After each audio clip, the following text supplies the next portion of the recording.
Good morning, everyone. We are continuing now. I'm sorry for the long hiatus with the Sefer CHOFETZ CHAIM, the laws of Lashon HaRa, written by the CHOFETZ CHAIM himself.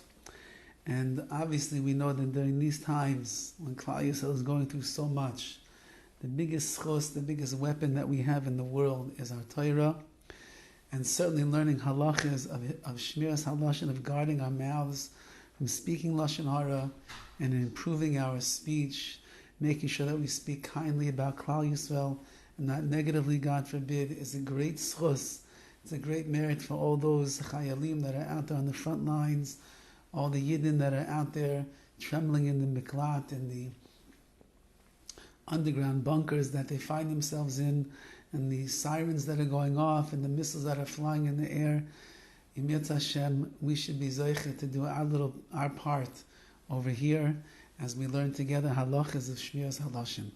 Says the CHOFETZ CHAIM, and this is really the conclusion of the long Pesicha that we spend a lot of time on. And this is called Arurin, all the curses that the Torah speaks about for someone who speaks Lashon HaRa. We're going to explain now with Hashem's help what we already mentioned in the beginning. Lifroid kama arurin. We're going to explain and expound upon the many curses. Makabal al atzmai, someone accepts upon themselves. Someone who doesn't guard themselves from this terrible trait of Lashon HaRa, he will accept and receive upon himself many curses, Rachmana litzlan. Aleph, number one, levad kol alavin v'yasin anal, besides all the negative commandments that you transgress, and the positive commandments that a person goes over as well, as we mentioned in the Pesicha. There's a curse that the Torah speaks about a person who is makah, who beats his friend secretly. Shukaya Lashon HaRa, it's referring to Lashon HaRa. Kemadisa b'sifri u'beferish Rashi b'chumash, like we find in Chazal, and Rashi brings us down in the Chumash as well. Cursed is the one who hits and beats his friend secretly. That's referring to a person who says Lashon HaRa. You don't physically beat him. He might not even know that you're talking about him. It's a private sin that you're doing. A person gets cursed as a result. So to a person is another curse, and that is the one who causes the blind man on the path to go astray. This verse is referring to someone who's going to be cursed because he put a stumbling block in front of somebody else. He wants that person to do an isser, to do something prohibited. We have another verse in the Torah that says that do not put a stumbling block in front of a blind man. We already explained this. It's referring to Lashon HaRa. When you say Lashon HaRa and you cause somebody else to listen to your words of Lashon HaRa, remember there's the one who's saying over the words of Lashon HaRa, and there's the one that is being makabel, that is listening. So you now are causing this blind person to stray on the path because you forced him into listening to your words of Lashon HaRa, and therefore you yourself are going to be cursed. If God forbid, if this becomes something that is just hefker, which means you have no compulsions at all, you just keep talking Lashon HaRa over and over and over again, you never guard your mouth from speaking words of Lashon HaRa, you're not interested in protecting yourself, you don't accept upon yourself to guard yourself from speaking Lashon HaRa. There's another curse that you transgressed. For who? Cursed is the one who does not uphold the words of the Torah to do them. Now, what does that have to do with Lashon HaRa? The explanation is